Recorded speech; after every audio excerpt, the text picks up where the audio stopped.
Ocultos tras las imponentes rejas doradas y las fachadas de mármol de valor incalculable, existen rincones oscuros donde el reconocimiento público no trajo sosiego, sino una tragedia que perdura en el tiempo. Son residencias marcadas a fuego por crímenes atroces, decesos, que desafían toda lógica y presencias espectrales que se niegan obstinadamente a abandonar el plano terrenal. Olviden las leyendas urbanas sin fundamento. Aquí presentamos expedientes reales y testimonios jurados de propietarios, personal de servicio y testigos oculares que cruzaron el umbral buscando el brillo de las estrellas y terminaron huyendo perseguidos por un terror inenarrable. Hoy nos adentraremos con cautela y respeto en las 15 mansiones más embrujadas y siniestras que la industria de Hollywood intentó mantener en secreto a toda costa. Beverly Hills, la infame mansión Moore. En las profundidades de las colinas silenciosas de Beverly Hills, donde el lujo extremo suele servir de tapadera para los secretos más oscuros, existe una dirección maldita que la meca del cine jamás logró sepultar en el olvido. Hablamos de 1050 Cielo Drive, una propiedad majestuosa encaramada en Benedict Canyon que antes del año 1969 no era más que otro refugio paradisíaco para celebridades con vistas panorámicas de ensueño. Sin embargo, la fatídica noche del 9 de agosto, el destino del lugar se torció para siempre, cuando los seguidores de la familia Manson irrumpieron transformando el glamour hollywoodense en una carnicería inimaginable. Sharon Tate, el icono de la belleza y actriz que llevaba un embarazo avanzado de 8 meses, fue brutalmente arrebatada de este mundo junto a otras 4 almas inocentes en un acto de violencia sin sentido. Aquello no fue simplemente un crimen, fue una ruptura violenta de la realidad que según expertos y curiosos dejó una energía malévola atrapada entre los muros de esa residencia para la eternidad.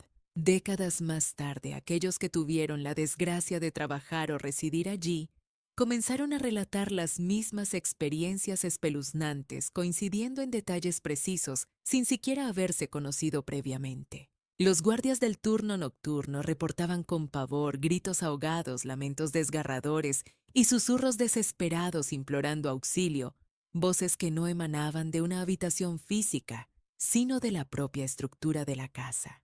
Hombres rudos que juraban no temerle a nada en este mundo se negaban rotundamente a poner un pie en ciertas estancias paralizados por un miedo instintivo que eran incapaces de explicar con palabras lógicas. La casa tiene memoria y nunca olvidó la sangre derramada. Llegó a confesar uno de ellos con la voz temblorosa, visiblemente afectado por sus vivencias. El ambiente, aseguraban todos, se sentía opresivo y denso, como si el aire mismo estuviera cargado de una entidad viva y malintencionada que te vigilaba constantemente. Lo más perturbador de todo fue la aparición recurrente que múltiples testigos juraron presenciar una figura femenina embarazada, vestida con un camisón etéreo, observando inmóvil desde una ventana o parada exactamente en el punto donde hallaron el cuerpo de Tate. Un cuidador de la propiedad afirmó haberla visto repetidamente durante el transcurso de varios meses, siempre manifestándose con la misma apariencia desoladora.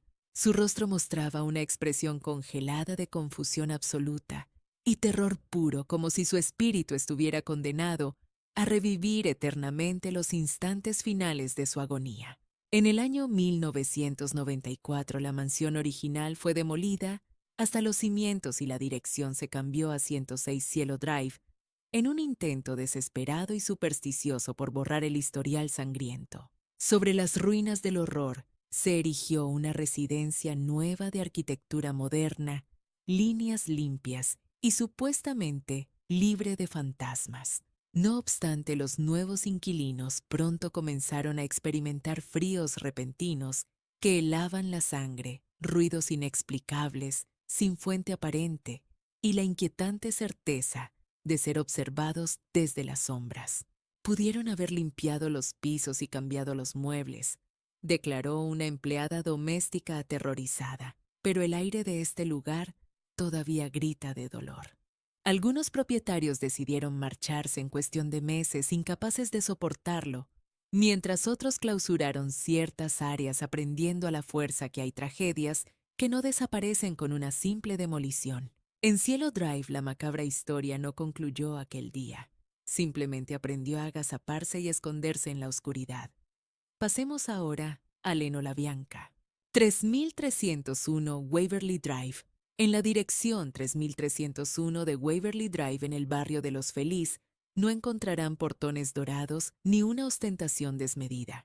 La vivienda tiene una apariencia común, casi discreta a simple vista, pero esa fachada de normalidad es una mentira piadosa, pues la noche posterior a la masacre de Cielo Drive, el horror volvió a golpear. Fue allí donde el matrimonio de Leno y Rosemary LaBianca fue asesinado con una brutalidad inaudita por los miembros del clan Manson, y a diferencia de otras propiedades estigmatizadas, esta casa jamás fue derribada. La estructura permaneció en pie observando silenciosamente el paso del tiempo, esperando pacientemente a sus próximas víctimas psicológicas. Con el transcurso de los años, la propiedad cambió de manos en numerosas ocasiones, pero los relatos de quienes la habitaron siempre mantuvieron una coherencia aterradora. Los nuevos residentes describían con angustia zonas de frío intenso que se desplazaban por los pasillos como si una entidad invisible caminara a través del aire viciado. No se trataba de una corriente de aire ni de un fallo en la climatización.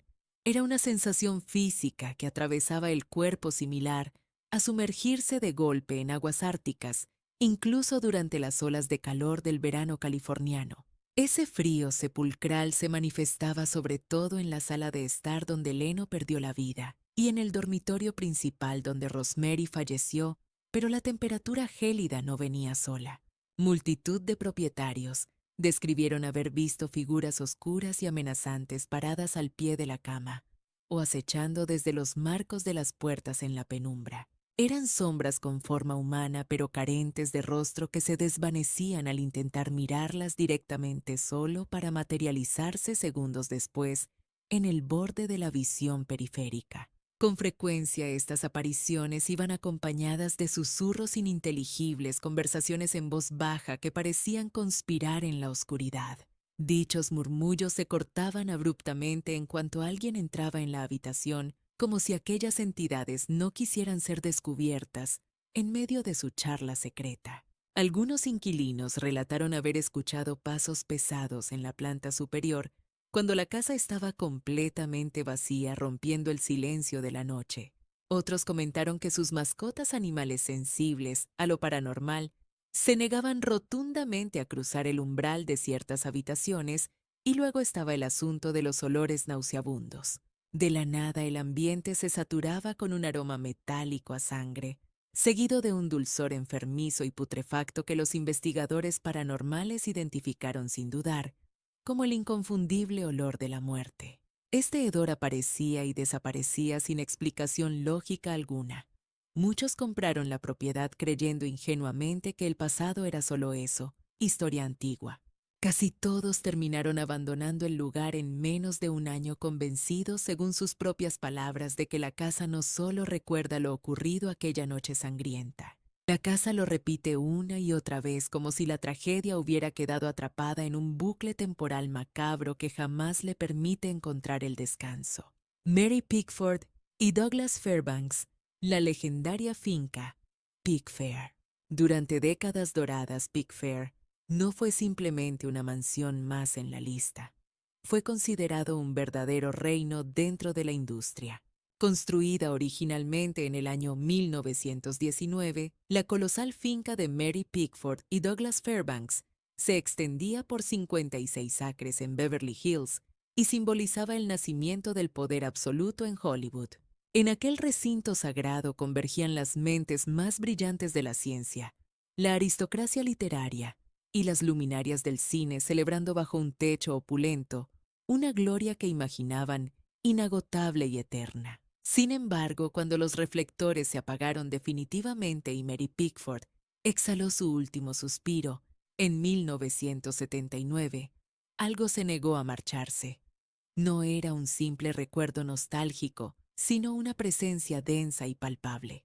Hacia el ocaso de la década de los 80, las llaves de la propiedad cambiaron de dueño, y casi de inmediato la atmósfera se tornó turbia, desatando una cadena de sucesos perturbadores. El silencio de los pasillos desiertos era profanado por el eco de pisadas invisibles, mientras que las puertas se azotaban con una violencia inusitada, impulsadas por manos que nadie podía ver. El personal de servicio huía despavorido, presentando renuncias inmediatas sin atreverse a dar detalles. Algunos eran presas de temblores incontrolables mientras otros rompían en llanto por el terror vivido. Los rumores corrían como la pólvora en susurros temerosos, todos describían a una dama espectral, vestida de blanco impoluto, que patrullaba la majestuosa escalera central o reclamaba el dormitorio que antaño fue el santuario de Mary. Esta aparición cobraba una fuerza intimidante, manifestándose especialmente cuando los vivos osaban intentar remodelar la estructura o cambiar la disposición de la residencia, actuando como una guardiana celosa que protestaba con furia y vigilaba cada muro que amenazaban con alterar. Al caer la noche, la mansión parecía despertar de un letargo, cobrando una vida fantasmagórica propia. Se escuchaban melodías de épocas pasadas, carcajadas distantes, el choque de cristales en brindis interminables y conversaciones superpuestas que recreaban las fiestas decadentes de los años 20. No obstante, cualquiera que se aventurara a investigar el origen de tal algarabía se encontraba con salones sumidos en la más absoluta soledad y silencio. Múltiples empleados juraron percibir el rastro inconfundible de perfume de rosas, la fragancia predilecta de la diva, saturando el aire y flotando sin ninguna fuente física que lo explicara. La atmósfera que impregnaba el lugar no se sentía malévola, pero sí poseía una obstinación melancólica, como si alguien se resistiera tajantemente a aceptar que su reinado había concluido. Eventualmente, la infame demolición de gran parte de la finca fue una decisión que escandalizó a todo Hollywood, pero ni siquiera reducirla a escombros logró silenciar la energía del lugar. En la nueva edificación levantada sobre las ruinas, tanto visitantes como trabajadores continuaron reportando zonas de un frío sepulcral que, inexplicable, así como reflejos inquietantes que no correspondían a ninguna persona presente, y destellos blanquecinos cruzando los espejos. Para muchos expertos, la mansión simplemente fue despojada de su cuerpo físico, pero su espíritu permanece encadenado a esa tierra donde alguna vez se alzó como la casa más poderosa y temida de la Meca del cine. Si te fascina adentrarte en los misterios de mansiones olvidadas y leyendas espectrales, revienta ese botón de me gusta y únete a nuestra comunidad suscribiéndote ahora mismo a nuestro canal para que no te pierdas ni uno solo de los relatos escalofriantes que tenemos preparados. Ozzie Nelson, 1822. Camino Palmero Street. En el número 1822 de Camino Palmero Street, en la cima de Hollywood Hills, se yergue una residencia que durante años fue vendida al mundo como el epítome de la familia ideal. Allí residieron Ozzie y Harriet Nelson, las estrellas indiscutibles de una de las comedias de situación más adoradas y vistas de las décadas de los 50 y 60. Millones de televidentes estadounidenses idealizaban ese hogar como un santuario de paz, risas inocentes y problemas triviales que siempre se resolvían en 30 minutos. Pero cuando los reflectores se apagaron para siempre y Ozzie falleció en 1975, la vivienda comenzó a revelar su verdadera naturaleza, una faceta oscura que jamás se transmitió en televisión. Los nuevos dueños pronto percibieron que algo estaba terriblemente mal. Al amparo de la noche, el sonido seco, rítmico y constante de una vieja máquina de escribir saturaba la casa como si un guionista fantasma siguiera redactando escenas en la penumbra, a pesar de que ya no existía tal aparato en el inmueble. Otros testigos afirmaron escuchar la voz de Harriet tarareando en la cocina una melodía doméstica y baja que se disolvía en el aire apenas uno intentaba acercarse. En el antiguo despacho de Ozzie, el ambiente se cargaba repentinamente con el olor acre a tabaco de pipa, aun cuando nadie había fumado en esa habitación durante décadas. Con el paso del tiempo, estas manifestaciones dejaron de ser sutiles para volverse visualmente nítidas. Algunos residentes reportaron ver a Harriet deambulando con ansiedad por el dormitorio principal, atrapada en un bucle eterno de la cama a la ventana y de la ventana al armario, una y otra vez buscando algo perdido que jamás se encuentra. La aparición no mostraba hostilidad, pero emanaba una angustia tan profunda y persistente que resultaba casi contagiosa para los vivos. Otros juraron presenciar destellos de Ozzy sentado y escribiendo totalmente absorto en su trabajo ajeno por completo a la presencia de los nuevos habitantes. Sin embargo, lo más perturbador no eran las visiones en sí, sino esa sensación opresiva y constante de nunca estar verdaderamente solos. Durante cenas familiares o reuniones íntimas, varios propietarios describieron la certeza de sentir a más personas en la sala, observándolos en silencio y ocupando espacios invisibles. Investigadores de lo paranormal acudieron al lugar y documentaron descensos bruscos de temperatura y anomalías visuales que desafiaban toda lógica. La entidad de la casa no parecía violenta ni agresiva, más bien la propiedad parecía condenada a una rutina eterna, repitiendo una versión idealizada y distorsionada de sí misma, como si los Nelson siguieran allí atrapados, interpretando para siempre el papel de la familia perfecta, incapaces de aceptar que el programa fue cancelado hace mucho tiempo. George Reeves, 1579, Benedict Canyon Drive. En el 1579 de Benedict Canyon Drive, la muerte se negó a cerrar la puerta tras su paso. Allí vivió George Reeves, el rostro inmortal de Superman para toda una generación, y allí mismo fue hallado sin vida, la madrugada del 16 de junio de 1959, con un disparo en la sien. El informe oficial sentenció rápidamente que fue un suicidio y Hollywood quiso pasar página, pero la casa jamás aceptó esa versión. Desde aquella fatídica noche, algo quedó aprisionado entre esos muros como una verdad oscura que se resiste a permanecer sepultada bajo tierra. Los residentes que ocuparon la vivienda posteriormente comenzaron a notar un detalle imposible de ignorar: un punto de frío glacial y permanente al pie de la escalera, marcando exactamente el lugar donde yace el misterio. Daba igual si los radiadores estaban encendidos a toda potencia o cuál fuera el clima en el exterior. Aquella habitación permanecía sumida en un frío sepulcral, como si la temperatura se hubiera congelado para siempre en el instante preciso de la muerte. Al caer la noche, el silencio se rompía con el estruendo de pisadas en la planta alta, el caminar lento y decidido de un hombre que recorría los pasillos de una casa totalmente desierta. Sin embargo, el verdadero horror no acechaba entre las sombras de los rincones, sino que aguardaba pacientemente frente al espejo.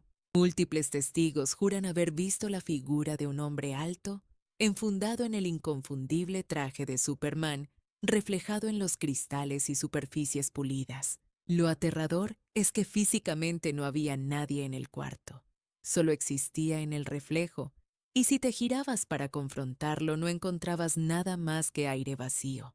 Pero al devolver la mirada al espejo, allí estaba él de nuevo, inmóvil y vigilante, como si George Reeves hubiera quedado atrapado en esa dimensión de cristal. La habitación donde encontró su trágico final se convirtió en una zona prohibida, cargada de una energía insoportable. Los invitados huían despavoridos, negándose a dormir allí tras sentir cómo el colchón se hundía bajo el peso de alguien invisible que se sentaba a su lado en plena madrugada.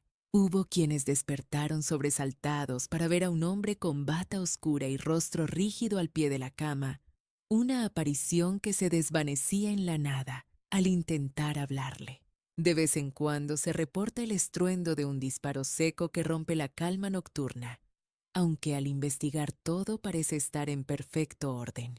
Los relatos del servicio de limpieza son aún más macabros, describiendo manchas de sangre fresca que brotan inexplicablemente en la alfombra, justo en el punto exacto donde cayó el cuerpo de Reeves. Manchas que desaparecen al acercarse solo para resurgir días después como un recordatorio sangriento.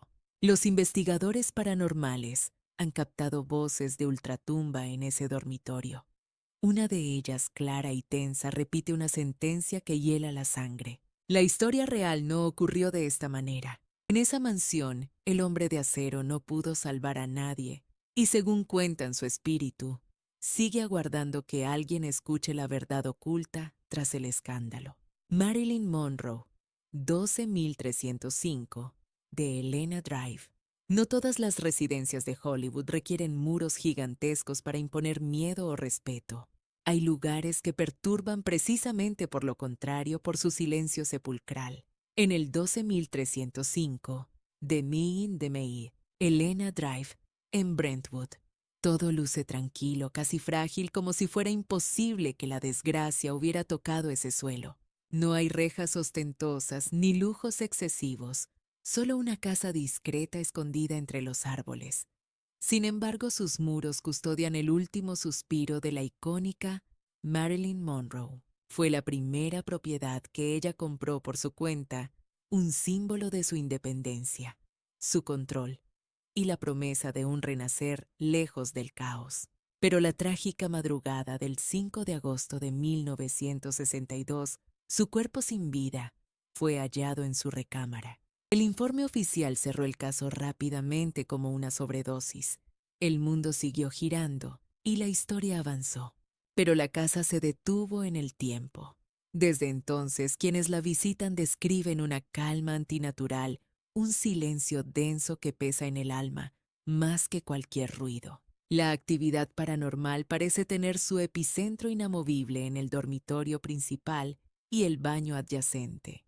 Tanto dueños como empleados han relatado bajadas bruscas de temperatura, un frío glacial que se siente incluso en los días más calurosos del verano, acompañado de una ola de desolación intensa, una tristeza profunda que invade el cuerpo y el espíritu, sin razón aparente. Algunos afirman haber visto en los espejos y ventanas el reflejo de una mujer rubia envuelta en una bata de seda clara. No está en el cuarto, solo vive en el cristal. Si intentas mirarla directamente para comprobarlo, la visión se esfuma al instante. Por las noches la electricidad cobra vida propia.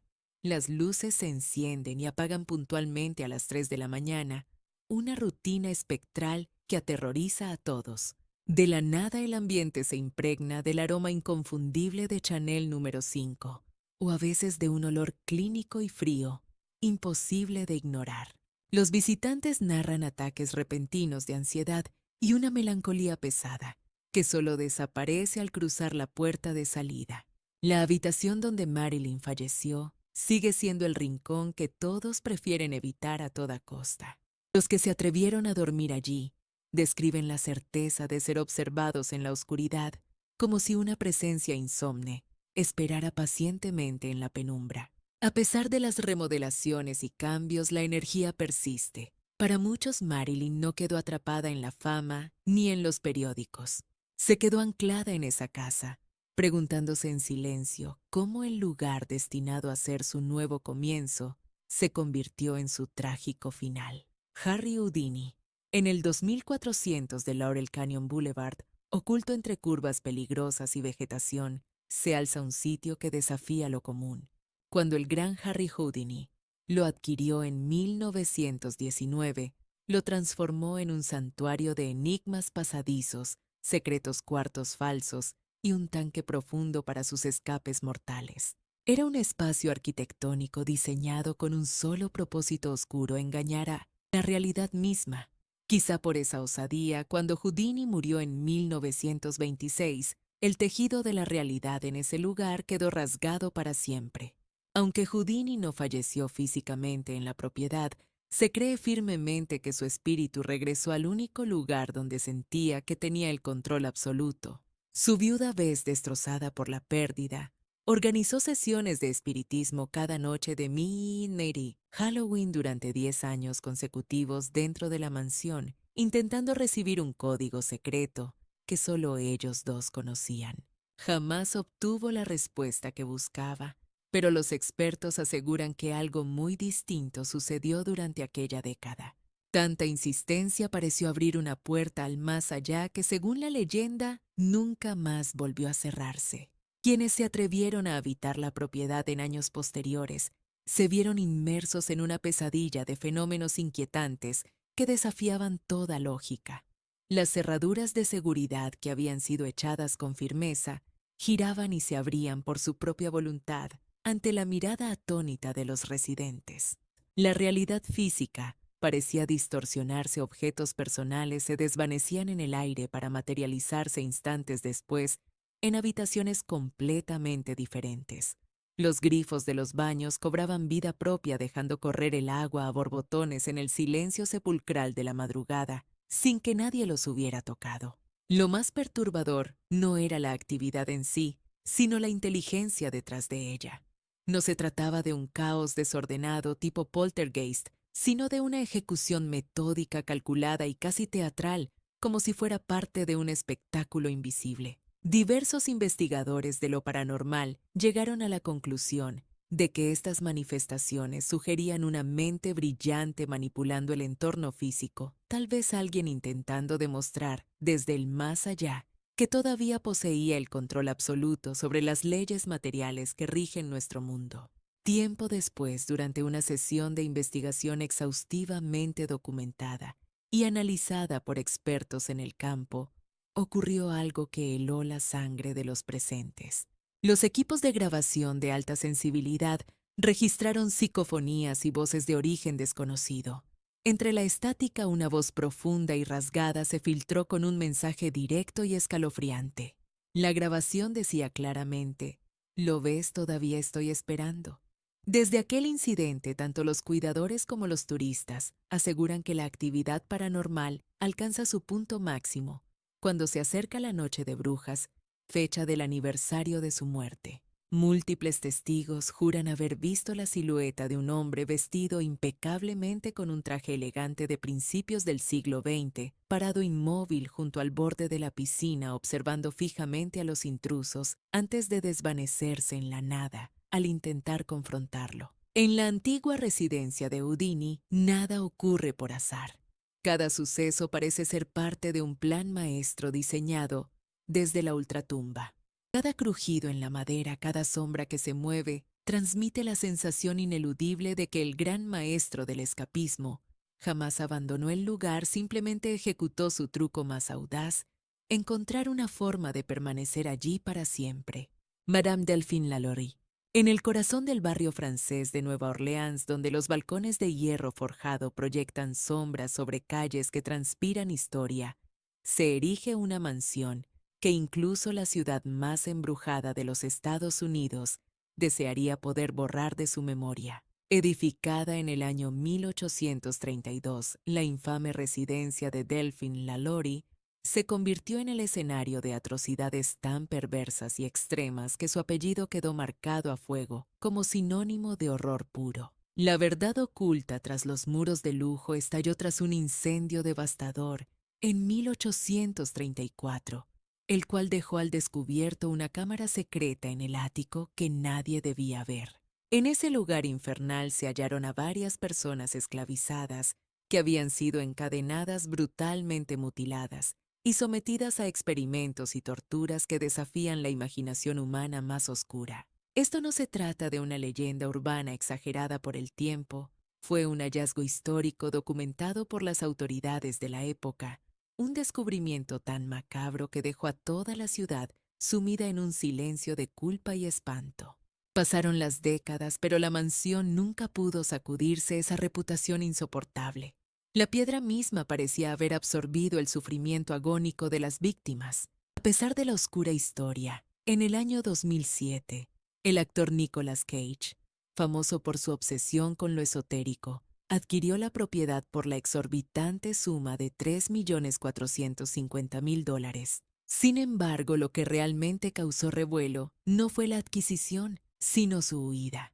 Cage apenas pudo soportar estar dentro de la casa y la vendió poco tiempo después, deshaciéndose de ella sin ofrecer ninguna explicación pública sobre lo que vio allí. En una ciudad como Nueva Orleans, donde el chisme es moneda corriente, el mutismo absoluto del actor resonó con más fuerza y terror que cualquier declaración que pudiera haber dado a la prensa. Los guías turísticos locales y expertos en lo oculto confirman lo que todos temen. Tanto los vecinos colindantes como los contratistas afirmaron que la actividad sobrenatural dentro de la mansión era una constante e incesante, una energía densa que nunca descansaba. Se reportaba el sonido metálico de cadenas pesadas arrastrándose por el suelo, alaridos desgarradores provenientes de habitaciones vacías y el eco de pasos firmes caminando donde no había alma viviente. Durante los intentos de renovación, los obreros vivieron un calvario, herramientas que se esfumaban ante sus ojos, objetos pesados cambiando de lugar y lo peor, la sensación táctil de manos invisibles y frías tocando sus cuerpos. Algunos trabajadores describieron una presión asfixiante en el pecho al entrar en ciertas habitaciones, como si el aire se solidificara de repente, impidiéndoles respirar. Pero los testigos coinciden en que los olores eran la manifestación más insoportable de todas. Un hedor repugnante a carne quemada y materia en descomposición inundaba el ambiente sin previo aviso y desaparecía con la misma rapidez, provocando náuseas incontrolables y ataques de pánico en los presentes. Los investigadores paranormales han captado un catálogo de voces inexplicables, lamentos de dolor y súplicas de auxilio en sus grabaciones, como si las paredes de la casa estuvieran en un bucle eterno, repitiendo el sufrimiento de antaño. Hoy en día la mansión sigue en pie en la calle Royal, siendo observada con morbo desde la acera por turistas curiosos y cazadores de fantasmas que no se atreven a cruzar el umbral. Muchos aseguran que basta compararse frente a la fachada para sentir una opresión profunda y maligna, la certeza absoluta de que algo desde el interior sabe que estás ahí y te está devolviendo la mirada con odio. Si esta historia te ha provocado escalofríos, escribe el número 1 en los comentarios. Si no te asustó, déjame un 0. Valoro enormemente tu honestidad. Ahora viajemos al Hollywood dorado. Rodolfo Valentino y su refugio Falcon Lair, 1436, Bella Drive. En la cima de Benedict Canyon, donde la neblina nocturna asciende desde la tierra como un suspiro espectral y antiguo, se encontraba Falcon Lair, la majestuosa mansión que Rodolfo Valentino adquirió en 1925 como el símbolo definitivo de su ascenso al Olimpo de las estrellas. Aquel lugar era el santuario privado del mayor galán que el cine mudo haya conocido, el punto exacto donde la fama y el lujo alcanzaron su máxima expresión. Tan solo un año después, Valentino yacía muerto. Falleció trágicamente a los 31 años y, según cuentan las leyendas de Hollywood, su espíritu jamás aceptó marcharse de este mundo. Aunque Valentino vivió poco tiempo en Falcon Lair, su paso fue tan intenso que dejó una impronta energética anclada permanentemente en los cimientos de la propiedad. Tras su repentina muerte, tanto los empleados domésticos como los propietarios subsiguientes comenzaron a describir apariciones que coincidían inquietantemente con la figura del actor. Describían a un hombre de cabello oscuro y engominado, vestido con ropa elegante de los años 20 que aparecía de pie en la escalera principal o en el interior de lo que fue su dormitorio. El espectro no hablaba ni interactuaba.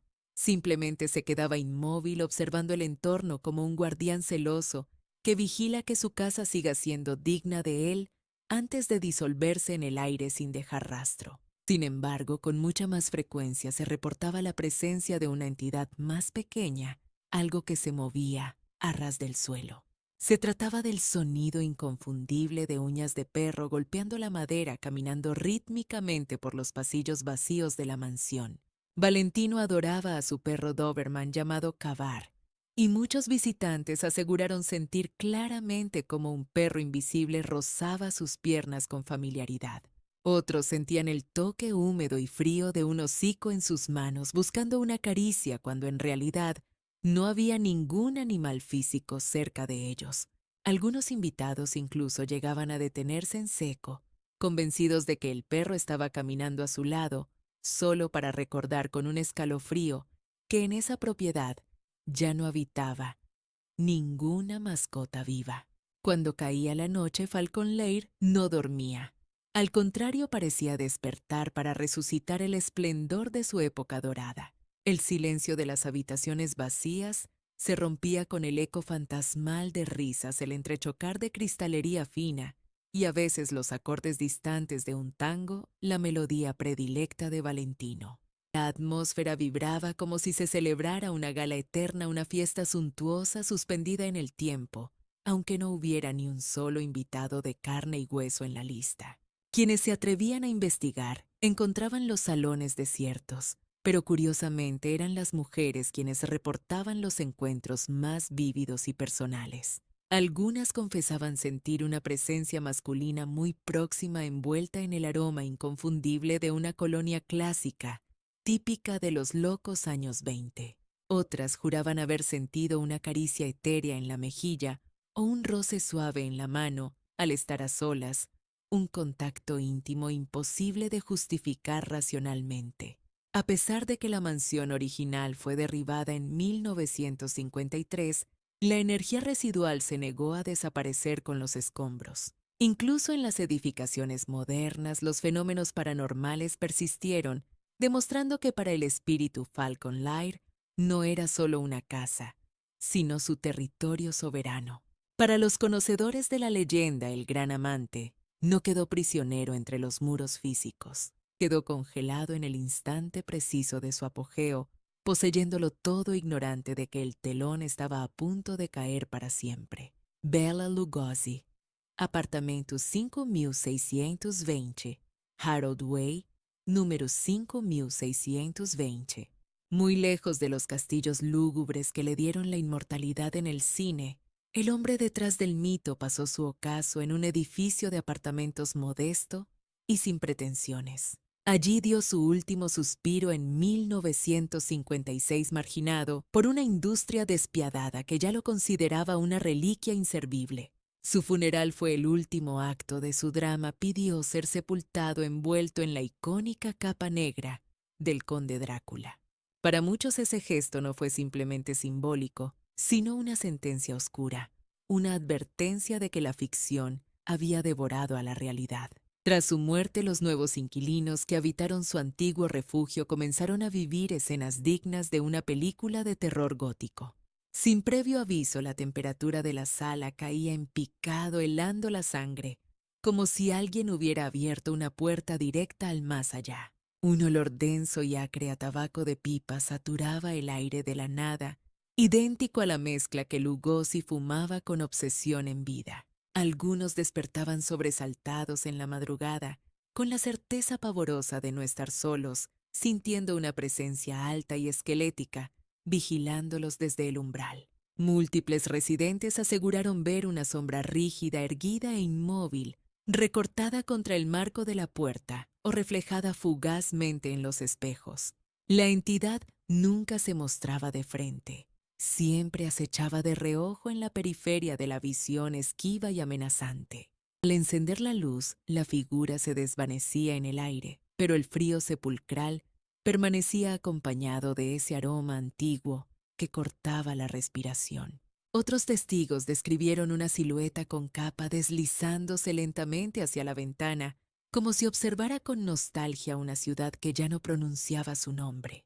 Sin embargo, lo que realmente aterrorizaba eran las voces. En la soledad de las habitaciones se escuchaba un susurro gutural, con fuerte acento de Europa del Este. «Yo soy Drácula», repetía la voz muy cerca del oído, como un actor atrapado en un bucle eterno ensayando la línea que definió su existencia. Luces que parpadeaban, televisores que cobraban vida con estática y cambios bruscos de ambiente formaban parte de la rutina. Los contratos de alquiler allí eran efímeros. Los inquilinos huían despavoridos, sin dar muchas explicaciones, pero para quienes vivieron allí la conclusión era innegable. Lugosi no estaba simplemente interpretando un papel desde la tumba. Se había fusionado con él, condenado a repetir la identidad que le dio la gloria y que jamás le permitió ser libre. Paul Byrne, 9820 de Easton Drive. En el 9820 de Easton Drive, la tragedia no fue un evento aislado, sino una capa de oscuridad que se acumuló con los años. La mansión de estilo colonial español hogar del productor Paul Byrne quedó maldita la madrugada de 1932, apenas 2 meses después de su boda con la estrella Jean Harlow. Byrne fue hallado desnudo con un disparo fatal y una nota de despedida críptica, yaciendo junto a su lecho de muerte. El informe policial dictaminó suicidio, pero los rumores en Hollywood y la propia energía de la casa gritaban que había sido otra cosa. Desde entonces, los residentes comenzaron a escuchar una recreación auditiva del horror, siempre puntual a la misma hora maldita. Un disparo seco rompe el silencio a las 3 de la mañana, seguido de pasos apresurados y el ruido sordo de un cuerpo desplomándose. Todo el drama se concentra en el dormitorio principal. En esa habitación el aire se vuelve insoportablemente gélido, como si el espacio mismo rechazara la calidez de los vivos. Dormir allí es un desafío. Algunos despiertan sintiendo manos invisibles que los tocan, hunden el colchón o se acercan demasiado a sus rostros. Varios testigos han visto a un hombre vestido con pijama de seda, de los años 30 de pie a los pies de la cama, con la mirada fija y vacía. Es una estatua de dolor que nunca habla ni se mueve, simplemente se evapora cuando el pánico obliga a alguien a gritar o encender la luz. En otras ocasiones se escuchan susurros de una discusión violenta, ecos de voces tensas repitiendo una pelea interrumpida hace décadas. Al amanecer, objetos dejados sobre la mesita de noche aparecen desordenados o movidos, como si el espíritu hubiera regresado para releer esa nota final una y otra vez buscando respuestas que no tiene. Las investigaciones paranormales han captado voces electrónicas que dicen claramente «Yo no hice esto», desafiando la versión oficial de la historia. Una sensación de opresión constante aplasta el pecho de los visitantes, una pesadez que no se disipa ni siquiera bajo la luz del sol. La casa no narra una historia lineal. La escupe en fragmentos obsesivos como si alguien intentara desesperadamente explicar la verdad y nadie quisiera escuchar hasta el final. El infame caso del Dr. Harold Perelson y la perturbadora casa de los asesinatos en Los Feliz, justo en el número 2475 de Glendower Place, colindando con el icónico Griffith Park, se erige una imponente mansión que ha permanecido allí como un testigo mudo. Durante décadas, esta propiedad fue esquivada sistemáticamente incluso por los más escépticos que se burlan de lo sobrenatural, ganándose el macabro título de la casa de los asesinatos de los Feliz. La leyenda negra se fraguó en la fatídica madrugada del 6 de diciembre de 1959, momento en el que el Dr. Harold Perelson, un cardiólogo de intachable reputación, desató el infierno contra su propia familia antes de suicidarse. Aquella tragedia no solo sacudió los cimientos de la alta sociedad angelina, sino que dejó una cicatriz imborrable, una mancha oscura que impregnó cada rincón de esa majestuosa propiedad para siempre. Sin embargo, el detalle que realmente heló la sangre de quienes estudiaron el caso no fue el crimen en sí, sino el comportamiento absolutamente desconcertante del doctor en los instantes previos a su muerte. Se cuenta que Perelson, tras el ataque, se sentó con una tranquilidad pasmosa, a leer completamente ajeno al horror que acababa de provocar, como si la brutalidad de sus actos fuera una simple pesadilla ajena. Con el paso de los años, los vecinos aterrorizados juraban ver cómo las luces cobraban vida propia en una casa deshabitada, acompañadas de ruidos sordos y voces lúgubres que no pertenecían a este mundo. Pero ¿qué hay de aquellos valientes o quizás insensatos que se atrevieron a cruzar el umbral prohibido para desentrañar sus misterios? Los intrusos narraron experiencias escalofriantes, temperaturas que se desplomaban de golpe, un hedor nauseabundo a flores podridas y esa ineludible certeza de que alguien o algo los acechaba desde las sombras. Hubo testigos que temblando aseguraron haber visto la silueta de un hombre en pijama erguido en la cima de la escalera, observándolos con un juicio silencioso antes de desvanecerse en la nada. Otros relataron visiones aterradoras y fugaces en el dormitorio principal, envueltos en una atmósfera tan densa y opresiva que sentían el impulso físico de huir despavoridos para salvar el aliento. Los expertos en lo paranormal documentaron fallos inexplicables en sus equipos, baterías drenadas en segundos, y esa angustiante sensación de estar bajo una vigilancia perpetua y malévola. Incluso cuando la propiedad fue finalmente vendida y sometida a renovación en el año 2016, los obreros reportaron herramientas que se esfumaban y el sonido inconfundible de pasos que los perseguían de una habitación a otra. Para la gran mayoría esta mansión no está simplemente maldita por un crimen atroz, sino marcada a fuego por ese preciso instante en que la realidad cotidiana se hizo pedazos. Es un mausoleo donde el tiempo se detuvo, donde la paz jamás regresó, y donde una fuerza oscura insiste en recordarnos una y otra vez que el horror de aquella noche se niega rotundamente a permanecer enterrado en el pasado.